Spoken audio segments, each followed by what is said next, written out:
everyone, I'm down 2 times 15 here on Xbox Live. Oh my god, I just finished watching WWE Summerslam 2023, and oh my god, it was amazing.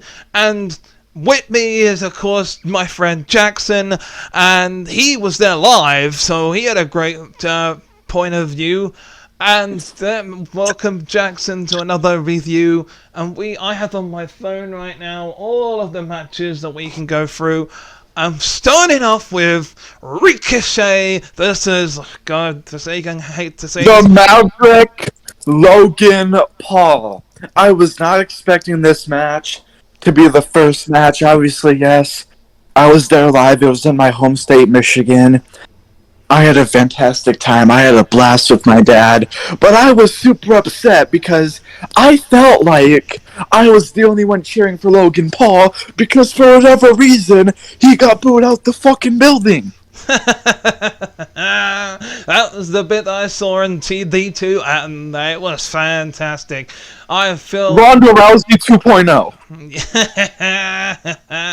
And I loved every single bit of that matchup, apart from the fact that Logan Paul had to cheat. If Logan Paul didn't cheat and win, I would have had some respect for him. But as we know, I dislike Logan Paul. Crew members. However, while I was away at Clacton, back at the caravan site, I saw I actually tried 2 bottles of Prime, and I must say, they were very nice. I enjoyed them. Did you actually? I actually had, yes, I had the ice pop flavour and the blue raspberry flavour. Very, very delicious, I might add. So, that's one thing that Logan Paul has done right. But the matchup, it was between those two. There were actually some very good spots in that matchup, if I don't say myself. Yes, and honestly, I can't believe I'm saying this because, obviously, this rivalry has been a thing since the Royal Rumble because they did the springboard from the 2 opposite sides of the ring, collided. They did that spot at Money in the Bank where they did the Spanish fly off of the ladder through 2 tables. I hate to say it, but those 2 moments were better than the...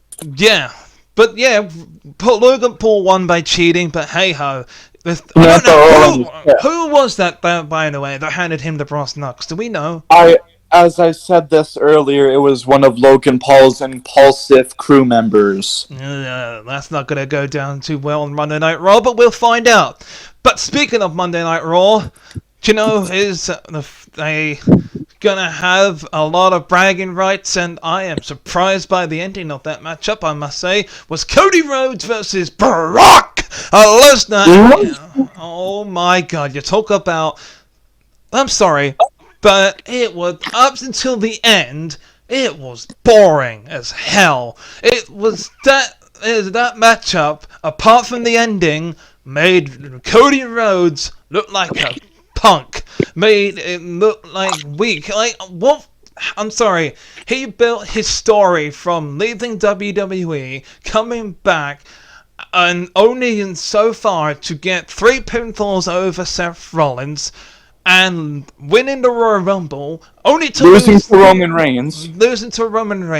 Beat Dominic Mysterio at your pay-per-view. At the Money in the Bank. And not only that, I will admit he has beaten Brock Lesnar at Night of Champions. It was Backlash, and at Night of Champions, then losing that very same to that very same person. But this match at SummerSlam, Jackson, even you can agree, that made him look so weak. All that and at the beginning with the count-out scenario, I don't know. Yeah, and I would like to say this, because obviously the first Brock Lesnar versus Cody Rhodes match was at WrestleMania Backlash, and Cody Rhodes absolutely destroyed Brock Lesnar within 10 minutes. Brock Lesnar was pissed, kept on beating Cody's ass, getting him an injury with a broken arm, beat him at Night of Champions because he passed out due to the Kimura lock. And I was excited for this final rubber match in this build-up to SummerSlam. But the whole build-up was basically Brock Lesnar doing nothing but whooping Cody's ass. And that's what most of the match was. Brock Lesnar versus Cody Rhodes. Brock Lesnar was mainly just whooping Cody's ass, but I didn't think it was boring. But I am glad that Cody won. Yeah, I mean, I will admit, but I think it could have gone better. I think it could have gone the same route as the first match, where Brock Lesnar did his thing, Cody did his thing, back and forth, and then do the same ending that they did with this one, with Brock Lesnar shaking. I'm sorry, but I'm still confused. What is Brock Lesnar? He's turning into the new Big Show. Like, 1 minute he's a babyface, the next minute he's heel, now he's a babyface again. What's his fucking deal? Jackson, please explain to me what is going on with Brock Lesnar. Is he a babyface? Is he a heel? What's going on? I mean, I don't know. I mean, I feel like it was just a moment where, okay, you're a fighter, you beat me 2 times. You've earned my respect. I don't think he turned babyface. I think it was just, hey, you beat me twice. You're a good hard fighter. You've earned my respect. And Daniel, you always find something to get pissed off about. I mean, let's face it. I was expecting like an F5 afterwards. I was too. But no. Because he's done it before, where he goes for the handshake and F5s. People he did it to Roman Reigns. He did it to Cody Rhodes, but he didn't do it this time. I mean, I'm not pissed off about it. I just don't know. I just feel like it doesn't suit his character very well to play play the good guy at 1 minute and then the bad guy and then back to the good guy. It's not necessarily that way, because when he returned at SummerSlam in 2022, that whole time he was a babyface. He finally turned heel to Raw after WrestleMania. So it's not like he was going back and forth, because he was a babyface for a long time and then he's been heel for a couple months. So he hasn't been going back and forth really. Not so much, but I just think within that whole build-up, like he was Cowboy Brock, teamed up with Cody Rhodes, betrayed him for whatever reason, did this whole thing with Cody Rhodes, and now he's like, oh yeah, you're right, I'm gonna be respecting you again. To me, it's just very confusing, but I like the fact that Cody Rhodes got the victory. I am too. But hey, you can admit it was really funny the fact that I think they needed to end that sooner rather than later, because Brock Lesnar's tidy whities were showing because he had a wardrobe malfunction because he tore his fucking shorts. That was hilarious. Good thing he was wearing underwear. Ladies, he's taking up your eyes. Connor was very happy about that. No wonder why they call him the Beast. No wonder those what is he doing to those cows? Yeah. Oh man, but hey, the crowd was very loud during all of the woes. Like I said, it probably wasn't that loud on TV. I can agree that the UK crowd was probably louder when it came to the woe. Yeah, I mean, I'm going to have a look at the next match, though. That it was indeed the... Oh, and one more thing. Okay, when I went to the SummerSlam store, I actually got a signed Cody Rhodes weight belt. Very nice. Cool. I mean, going on, signed pictures. I actually have a signed picture of Brock Lesnar. Whether it's a legit one or not, I don't know. But hey... who cares? Who cares? I got it signed. But anyway, moving on. Speaking of Brock Lesnar, he's a former Royal Rumble winner.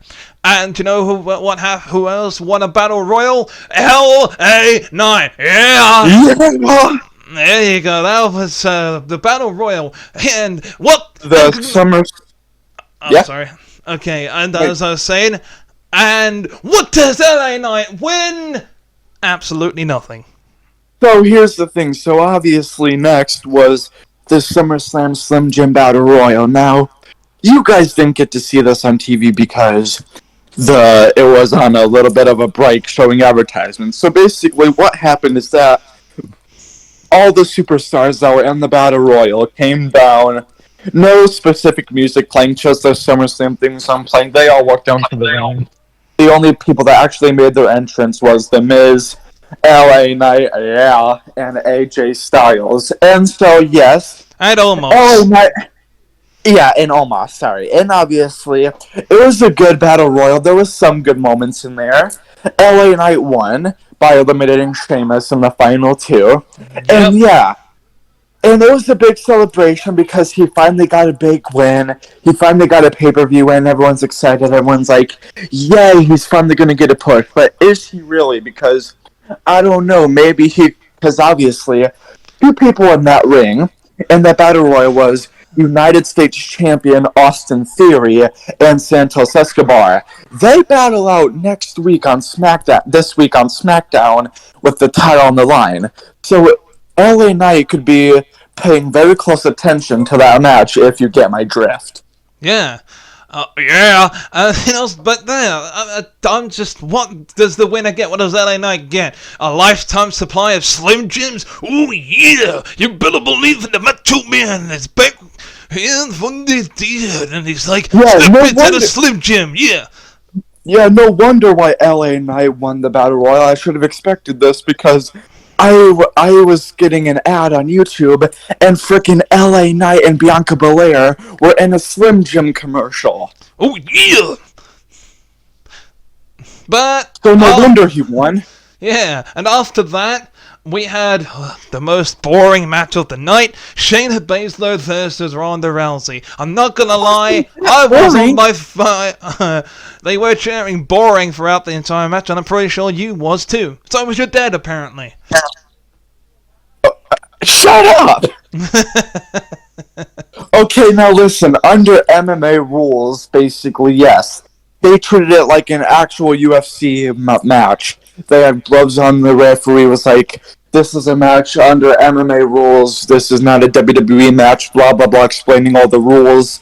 For the first time ever in an MMA fight, Ronda Rousey offered to touch gloves, and basically, it was basically where Ronda Rousey was in control throughout the whole match, basically whooping Shayna's ass, and then all it took was one careful to clutch to put Ronda Rousey away. I mean, Ronda Rousey passed out to a submission.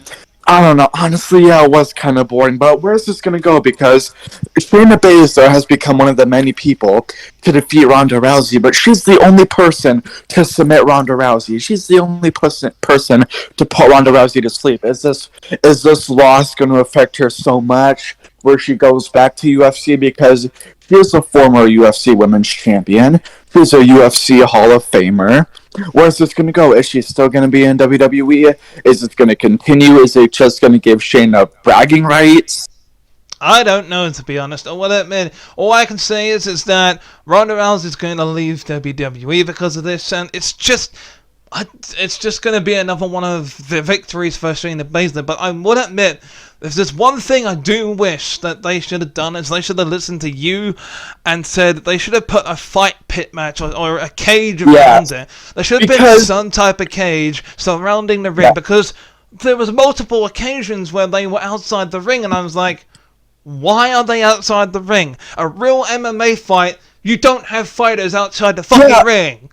Yeah, because in an MMA fight, they are surrounded by a cage. And a fight pit match is basically a UFC match, or UFC fight, because the rules are... I agree. There's no... Huh? I said I agree. Yeah, the rules in the fight pit match are you can't win by pinfall or escaping the cage. The fight pit, you're surrounded by a steel cage-like structure. The only way to win is by knockout or submission. So they could have done a fight pit because it's basically a UFC fight with... It is a UFC fight because you're surrounded by a cage-like structure and it's MMA rules. It would have been way better. 100% agree. But the next match after that was 100 times better. It was the Intercontinental Champion Gunther Gunther defending his title against Drew McIntyre. And let me tell you, let me talk to you, it was absolutely amazing. There was spot after spot after spot that was fire. There was a future shock DDT attempt, and I think there was a Glasgow kiss right up at the beginning. There was even an attempt for a Claymore that turned into a drop kick from Gunther. I have to say, even though Gunther won by hitting the powerbomb, and he won cleanly, that's the thing. No help from Imperium. This proves that Gunther can beat someone like Drew McIntyre. Yes. As much as I wanted Drew McIntyre to win, it was amazing. I mean, you can't fault it. Yeah. In the top 3 matches of the night, this was definitely on number 2 of the list because we saw a triple threat match at WrestleMania with Sheamus. The singles matches between Gunther and Sheamus were great as is. And so this match was crazy. This was on match of the night. This was number 2. They were having a full-on top fest. Chest kiss. Yeah. And speaking of triple threat matches, like at WrestleMania with Sheamus, Gunther, and Drew McIntyre in a Continental Championship, we had the match of the night. Up next, it was under my opinion. Yeah, we had the main event, which we're going to talk about. But, oh my god, the match of the night, the triple threat match for the WWE Women's Championship. Asuka defending her title against Bianca Belair and Charlotte Flair. I will admit I was on my phone, but then eventually I put my phone down. I was like, holy shit, this is awesome. Bianca Belair had her spots. Asuka had her spots. Charlotte had the double... What's it called again?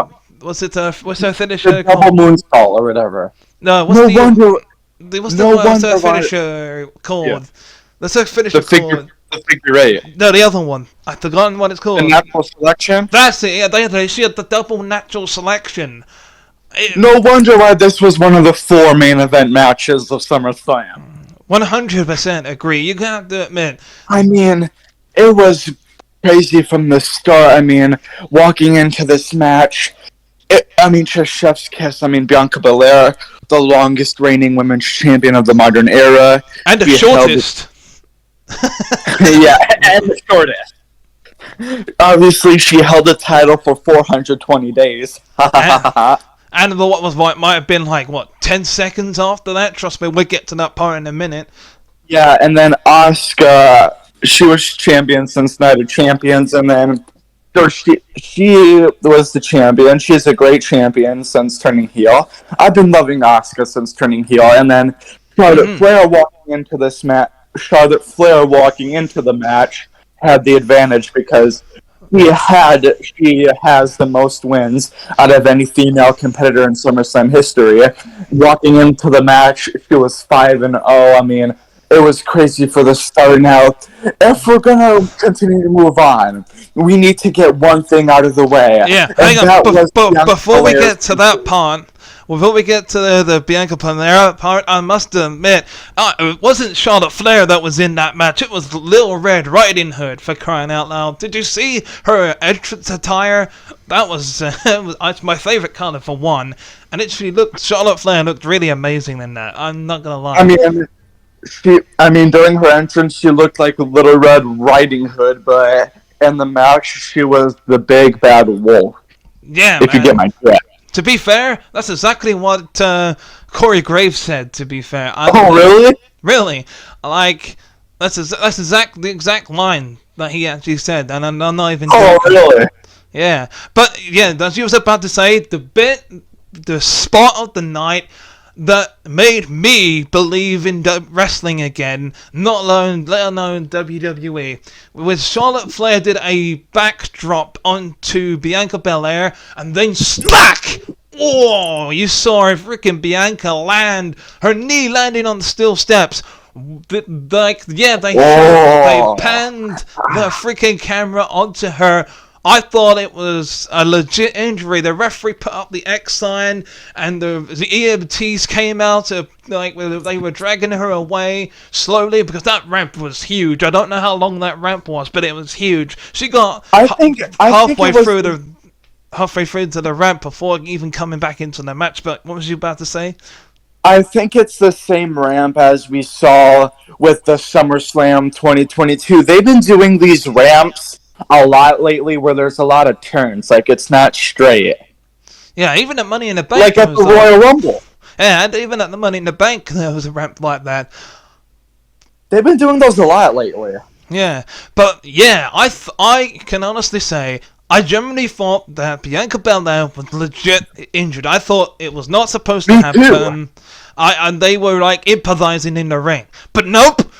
It turns out Yep. it was just a. It was. I mean, If this was a Las Vegas and it was a magic trick and it was Penn and Teller fool us, then I'm pretty sure Penn and Teller say, "You fooled us," because my God, they did. It was a work, and she did the 450 splash to break up the figure of 8.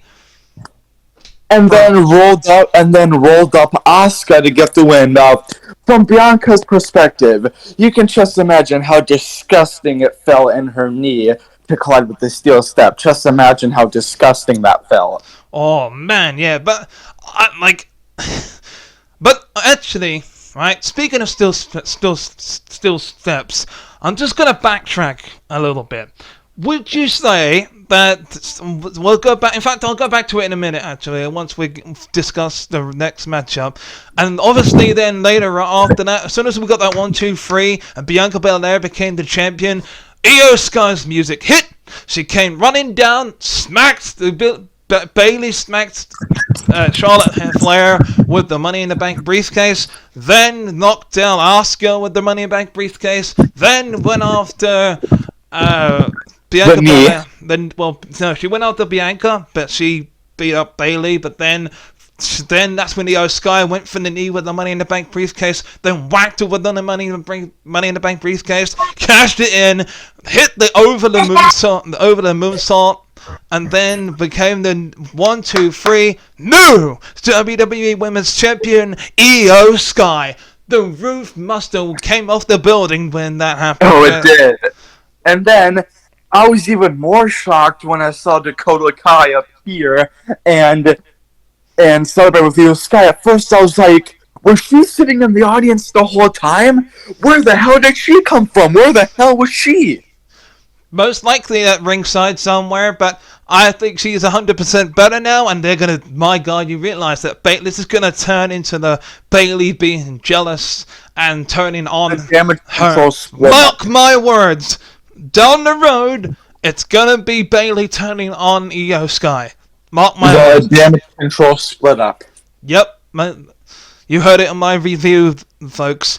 And well, after that championship being changed, oh yeah, it was Seth Rollins versus Finn Balor, which happened.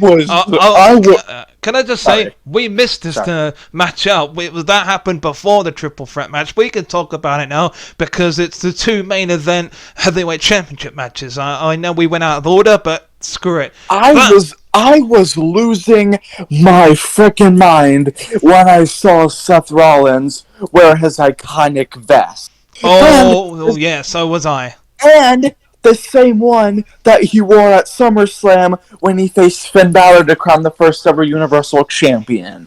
And something years in the making. That was smart. But was it enough to play mind games with Finn Balor? He did the mistake, right? Here's the thing. Seth Rollins did the biggest mistake and chucked the jacket in front of that's what I was Finn about Balor. to say.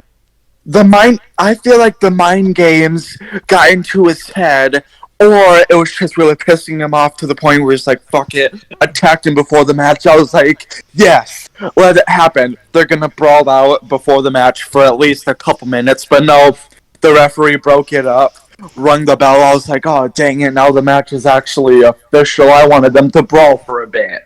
And there was so many points in this match where I thought Finn Balor was going to win. He was hitting drop kick after drop kick.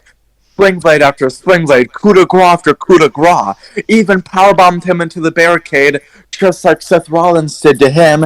But somehow, this is why he's the champion. This is why he is the visionary. He kept kicking out. Yep, but here's the thing. I'm gonna. They said in commentary, no Judgment Day's gonna be there. And what happened? Judgment Day showed up. First of all, Damian Priest came down, and as soon as he started walking down, I kept on saying, "No, not again, not again. Please don't screw it up." But however, there was a difference. He actually wanted to help. He pushed the briefcase in and said, "Hey, go on, do it, use it." Finn Balor was like, "No, we're sticking with Plan A." I know you couldn't hear it, but because of the mic being close to the cameras, Finn was saying, "No, we're sticking with Plan A. We're sticking with Plan A." And when Plan A went out the window, then oh my god! When I was looking at that on the monitor, I felt like I could understand. When I was looking at that on the monitor, I feel like I could kind of understand what he was saying. Like I was trying to read his lips, you know. Yeah, but when that Plan A went out the window, he went, "Fuck it, come on, give it to me." But the hesitation, I was gonna say the hesitation of Damien Priest going, "Oh, for fuck's sake, make your fucking mind up, mate!" And he walked slowly and slided it in. Finn Balor tried to get it, then he got his head caved in, pushed the briefcase out, 1, 2, 3, and still the World Heavyweight Champion, Seth freaking Rollins. I just want to know why Damian Priest didn't officially cash in.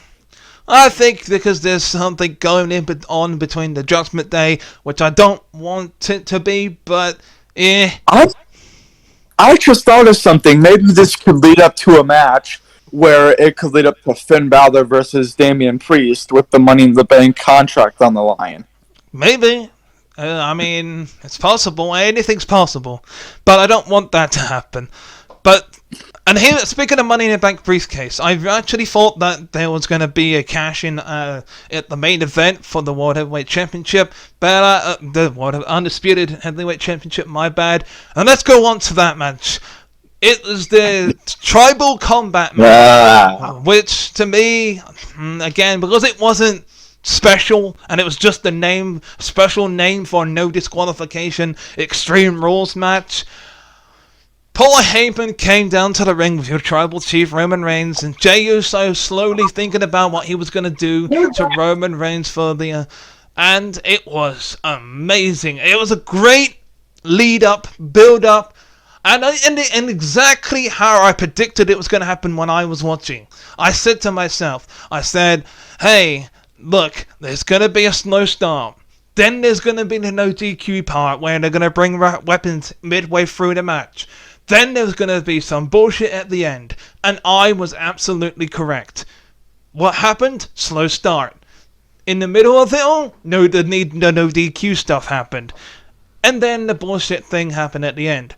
Roman Reigns was getting his ass kicked. They took it into the crowd. Solo Sikoa interfered. Then Solo Sikoa got taken out by Jey Uso being splashed through the table after being put through a table himself. And then that's where everything went to shit.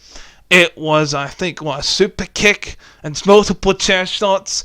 Then, and then after they climbing the top rope for the second time, hitting the second Uso splash, the 1, the 2, and nope, yeet. Yeeted out the ring by a masked stranger. I was like, no! Jimmy Uso, I was like, there was so many emotions. I was like, what the hell's going on after all of this?